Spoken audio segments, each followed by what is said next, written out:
Big buyer mistakes, the 7 things you should not do when you are buying a home. If you are new here, my name is Chris Paydick, Keller Williams Realty. I make all these videos to help you make sense of the real estate market. If you would do me a huge favor, please click the subscribe button. Also, click that little bell so you can be notified every single time we drop fresh new content. And if you found value in this video, chances are someone else did too. So please do me a huge favor and share this video with someone else. Now let's get to those 7 buyer mistakes that people tend to kind of overlook and screw up their real estate transaction. Now, the biggest mistake that people make is skipping their mortgage pre-approval prior to going home shopping. Why is this such a bad idea? First and foremost, when you go out and look at houses, you're going to want to know exactly what you can afford. So for example, you don't want to walk into a $1.2 million house when maybe you can only afford $800,000 and you get super excited about one of the houses that you go and walk into. So you want to make sure that you are absolutely 100% pre-approved for a mortgage. So what does that mean? You're going to have to fill out a loan application. You're going to have to give the lender your last 2 bank statements. You're going to have to give them your last 2 paycheck stubs and your last 2 years of tax returns. Then what's going to happen is the lender is going to go through and put you in their little magic box, and then they're going to spit out a number as to what you can afford. So the last thing you want to do is skip the pre-approval process. The second thing that people do is ignoring any costs beyond the actual purchase price. So what does that include? So when you buy a home, you have a thing called closing costs. And what closing costs are is they are things like lender fees, title fees, escrow fees. They're the additional fees that you're going to have to pay. And now, because of the new National Association of Realtors settlement, it could be your agent's commission. Now, the agent's commission is negotiable, but the closing costs are anywhere from 2 to 3% of the overall purchase price in addition to the commission. Now, in most cases, sellers are still paying buyers' agents' commissions, but you have to know that that could be in addition to what you're going to have to bring to the table. So make sure that you have that extra in terms of closing costs. I've said this before and I will say it until people really listen to me, but do not waive your home inspection. So why is this a disaster? Well, first of all, you don't know what's going on behind the walls. Now, everything on the outside may look beautiful, but you want to get into the guts of the house. You want to make sure somebody gets on the roof or at least has a drone that flies above the roof. You're going to want to get a sewer scope inspection. You're going to want to know what that sewer line looks like from the house to the main line in the street because you are responsible. You're going to want to know what the foundation looks like. You're going to want to know if the electrical is upgraded. Now, here's the thing. If you are buying a home and the home fell out of escrow or the listing agent got a pre-home inspection on the property, you're still going to want to get your own inspection because you want your own inspector to go through the property. On the flip side, if you're a seller and a buyer wants to waive their inspection, I say let them. But if you're a buyer, do not waive your home inspection. Here is one that you absolutely have to avoid because this can destroy your entire loan and you could be in jeopardy of losing your earnest money deposit, and that is making large purchases during the escrow process, especially after you have released all your contingencies.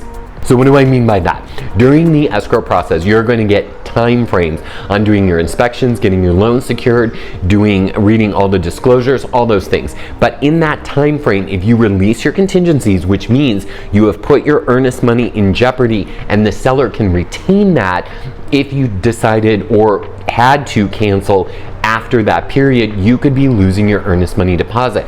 And this often happens when somebody goes and makes a large purchase during the escrow process, whether that's buying brand new furniture and opening a line of credit, buying a brand new car, racking up credit card debt, losing your job. These are all things that they're going to do a soft credit pull right before they're ready to print out your loan docs. And if they see that your debt to income ratio is off, then your loan is going to get disapproved and you could lose your earnest money deposit. So do not make that mistake. The next thing is falling in love with the staging. I know, staging is gorgeous in a house and it really does help sell a property, but keep in mind, staging could be hiding things that you don't know about, which goes back to not doing a home inspection. You absolutely have to do that because the staging could be hiding something that you absolutely cannot see. I'll give you an example. One time we were buying a house with one of my clients and they had this beautiful staging in this house, but what the staging was hiding was a water leak that we couldn't see. We were doing our home inspection. My home inspector noticed there was an issue, and then we got copies of the water bill, so we knew the water bill seemed really high for just a little 2-bedroom, 1-bath house. So these are the things that you want to make sure. Don't just fall in love with the staging. It looks gorgeous. It's meant to be there for a reason. If you're a seller, this is an awesome thing to have in your house. I love staged houses like this one, but the bottom line is you can't fall in love with the staging. Another mistake that people make is not considering future resale value. Let's talk about that. What does that mean? So for example, if you are buying a very unique home in a more traditional neighborhood, that in and of itself might be reason why you are not going to get as many buyers in the future. So if you're buying, let's say, a modern home in more of a neighborhood that is filled with Spanish revivals or craftsmen's, it might not be as easy to sell that house down the road. It's not saying that you won't sell the house, because the good news is it only takes one buyer to buy a home, and I've sold some very unique properties. But you just want to keep that in mind. And then the location. What does the location look like? You may fall in love with the house, but it could be right next to a freeway, which is going to make it a little bit more difficult to sell. And trust me, I've sold those homes too. You might purchase a home without any parking or space to park your car. And as we know, in San Diego, things are getting a little tight on the streets with parking, especially if you live in the metro area. So you just want to be sure that you are making a good decision and thinking about resale value. That doesn't mean that you shouldn't consider buying the home if that's what's in your budget, but just make sure you know what the bigger picture looks like down the road.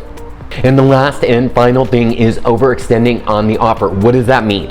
Well, when the market was going nuts in 20 and 21 and in the beginning of 2022, people were offering $100,000, $150,000 over what the home is listed for. My current record is $152,500 over what I listed a house for. So people were going absolutely bananas when it came to putting homes on the market and listing homes. What I want you to do is don't overextend yourself. Know what your cap is, feel comfortable with your cap, and might I suggest put your best foot forward when you are putting together an offer. This way, you know you've done your absolute best and that you cannot go up any higher. So tell me what you think. Would you add anything else to this list? Let me know in the comments below. I look forward to talking to you. Thanks for watching, and I'll catch you on the next one.